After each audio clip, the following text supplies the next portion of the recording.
Donc la question de la liberté, c'est la question qu'on va poser ce soir. Alors une des questions de ce livre, c'est quand sommes-nous vraiment libres?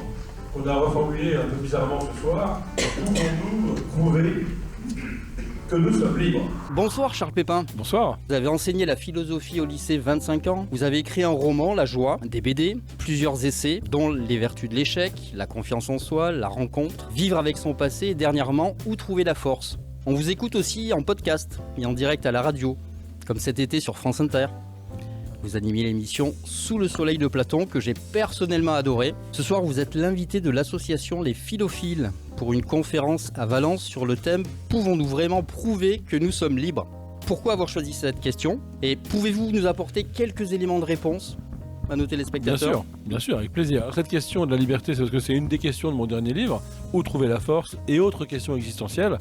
Et là, parmi ces questions, il y a quand sommes-nous vraiment libres? Et puis une autre qui lui ressemble, pouvons-nous prouver que nous sommes libres? Alors quelques éléments de réponse, je vais vous dire tout de suite, non, on ne peut pas le prouver. Parce que c'est pas une science exacte, ça se démontre pas. En revanche, on peut essayer de travailler son sentiment de la liberté et essayer de poser dans le monde des actions qui nous ressemblent, qui expriment notre personnalité. Et peut-être que la vraie liberté, c'est pas l'absence de contraintes, c'est pas une liberté totale comme l'a rêvé Sartre, mais de réussir au sein des contraintes à faire quelque chose qui porte notre patte, notre marque, qui quelque part exprime notre personnalité. Donc vous voyez, non pas avoir dépassé toutes les contraintes, mais au cœur de ce jeu de contraintes, au fond réussir à être soi, on pourrait dire. Alors j'ai choisi ce thème parce que souvent aujourd'hui, comme l'époque est difficile, des gens réclament leur liberté, crient leur liberté, ont besoin de liberté. Et ça me paraît symptomatique. Et donc je voulais essayer d'aider les gens en leur disant, mais vous savez, si vous voulez être plus libre, c'est pas en revendiquant une liberté totale, c'est plutôt en comprenant tout ce qui entrave votre liberté, tout ce qui la conditionne, tout ce qui la limite, et en essayant de monter en conscience sur combien nous sommes peu libres pour finalement, à partir de cette montée en conscience, reconquérir la liberté qu'on peut reconquérir. Et donc j'ai l'impression qu'aujourd'hui les gens se sentent très entravés. Et c'est pour ça que j'avais envie de leur parler de liberté. Mais finalement, ça n'est qu'une autre façon de parler de la même chose que le titre « Où trouver la force ». C'est toujours pareil. À quoi s'accrocher dans une époque difficile pour retrouver de la vitalité, retrouver de l'énergie, retrouver de la combativité, au fond retrouver de la liberté.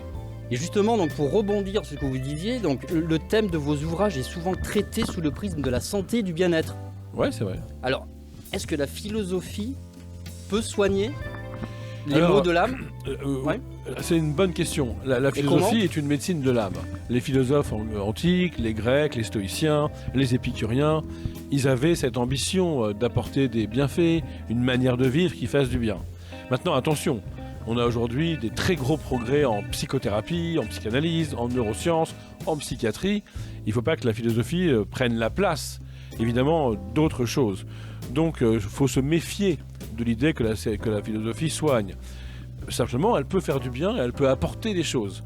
Et puis, parfois, elle est belle alors qu'elle n'a aucune visée thérapeutique.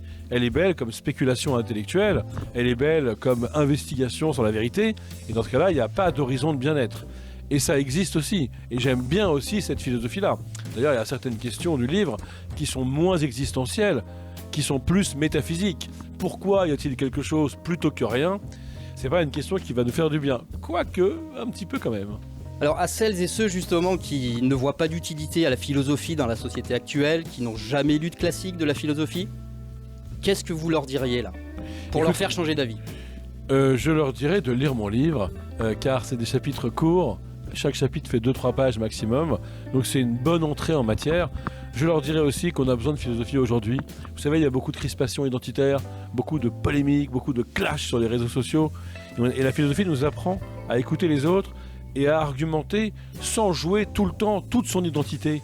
Elle met un peu de douceur dans le débat, qui va redevenir un débat et n'être plus un pugilat. Donc je dirais aussi aux gens, au-delà de la blague qui est de lire mon livre, si vous en avez marre de vous engueuler avec tout le monde, marre des déjeuners de famille qui dégénèrent, marre des clashs sur Insta ou sur X, eh bien un peu de philosophie vous permettra de vous lancer dans ce débat et dans cette discussion avec un peu plus de hauteur, de douceur et de détachement en fait.